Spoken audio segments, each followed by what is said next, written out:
ছোট মেয়ের জন্য তারা ভালো নেই, সেটা আমি চাই না কখনো। তোমার কেমন লাগছে আপু বলো তো? আমার ভীষণ ভালো লাগে এবং আপনি এত সুন্দর করে আমাকে প্রেজেন্ট করেন, তার জন্য আমি আপনার কাছে অপু বললেন, তুমি কি সাকিবকে ছাড়া ভালো আছো আপু?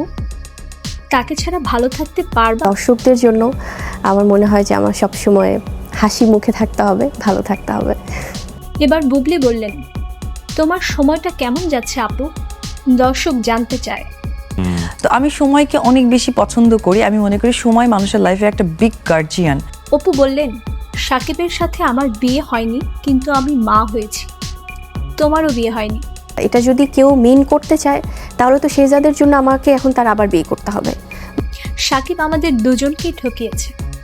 আমাদের দুজনকে এখন 2 সন্তানের জন্য বাঁচতে হবে।